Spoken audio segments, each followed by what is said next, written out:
6,600 and some odd pounds, 6,620, I think, low 6,600 pounds. A real nice late model, well kept Puma rear living super slide just came in on trade. This is one of those that has the 2 chairs in the back and then sofa and dinette in the slide, front bedroom, private walk-through bath. As far as I can tell, they just decided that they wanted a different layout or something like that, because this thing is pretty darn close to new. Looks pretty sharp. I've seen a couple very small cosmetic blips here and there that I'll point out as we go, but overall, guys, if you're looking for nice deal on a half-ton towable couples camper, but you just don't want that new RV price tag, but you don't want something too old, well, I got one for you here. And the way that our used inventory's been going, I don't think it's going to last that long. And I mean, even without the lights on, the LED light package, all the windows in this thing, it's light, it's bright, it feels open and airy, it looks good. One interesting thing here, because this is more of like a starter class, kind of base level, casual level camper, but it's got solid surface countertops over here in the kitchen, which is just like a nice piece of eye candy right when you walk in. But overall, it's a pretty simple series trailer. It has a couple nice features here and there, though, that I do appreciate. I tell you something I noticed that I don't think a lot of people would key into. Customers have been virtually demanding more windows, more windows, more windows for years in the business. Well, cabinets overhead through the slide like this have fallen out of RVs. They just don't typically exist anymore. So seeing that extra storage, especially in a rear living room, which has, generally speaking, compared to like a rear kitchen, limited cabinet capacity regardless, is a very nice thing. Trifold sleeper sofa here is also very nice, because this is like a couples-oriented floor plan. But you can party 6 people in here.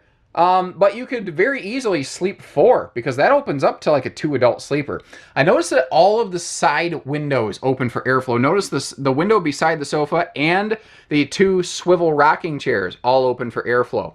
Now I do try to be, I share the good with the bad. I'm not all just sunshine and rainbows. It looks like at some point because this chair right here has to turn sideways for that slide out to close.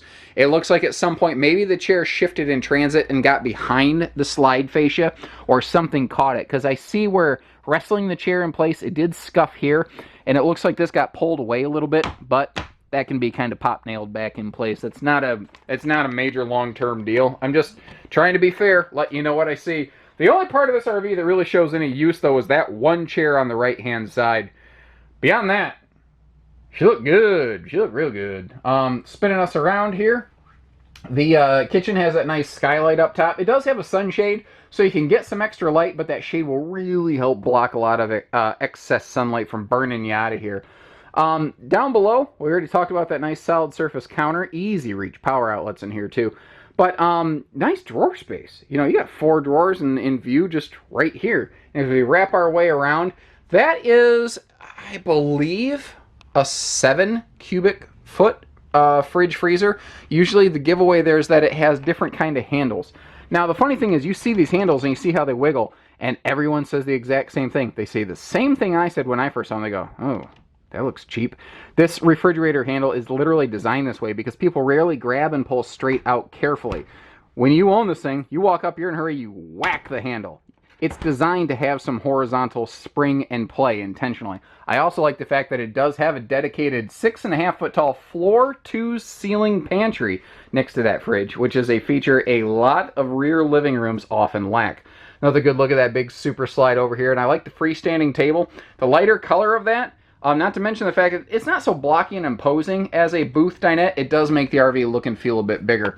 All the original electronics are here. That is Bluetooth and DVD, by the way. It's not Blu-ray or anything like that, but it does have an HDMI plug on it, so if you want to upgrade, you could. Nice Furrion TV in this, too. That was probably an optional piece of equipment. I don't believe that is standard on a Puma like this. Private walk-through look at the toilet paper holder here.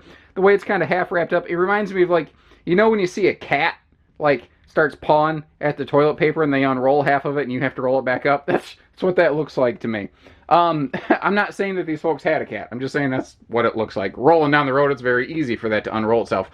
Good linen space here in this bathroom as well. As we turn around, you see we've got a standing shower, not a travel trailer tub.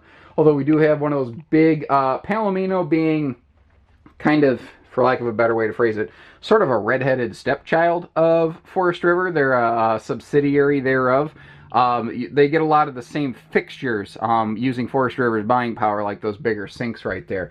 Sliding pocket privacy door for the bedroom. And remember, you do have a deadbolting door right here. Some people say, I don't want a door in my bedroom. Ladies and gentlemen, it deadbolts. Nobody's walking in on you. No worries about that. Walk around Camp Queen, storage below, stands on either side with drawers, outlets, and hanging wardrobe closets. Simple, but effective. That's a phrase I use all the time, and that's a phrase that fits this trailer very, very well. This should come as no surprise considering the late model nature of this camper, but the outside looks great. Big power awning on that too. I like how it covers both doors. Nice touch. I've also noticed aluminum wheels, which looks like a factory upgrade, but then aftermarket upgrades. Strong arm stabilizer jacks to keep the thing from wiggle jiggling all over the campsite and making you motion sick, because not everybody has their RV sea legs, and an aftermarket upgraded power tongue jack instead of the manual jack that would have been on this from the factory. All nice things. I also noticed, I took a peek around this thing when I was taking my photos a few minutes ago. This does have enclosed holding tanks. Now that is not the same as a fully enclosed or heated or insulated belly. But there is a corrugated polypropylene, basically plastic looking cardboard, a fluted polypropylene is the technical term for it, in the underbelly in the areas where the holding tanks are present. So that does help give it a little bit of extra protection on those tanks from like road debris, critters, etc.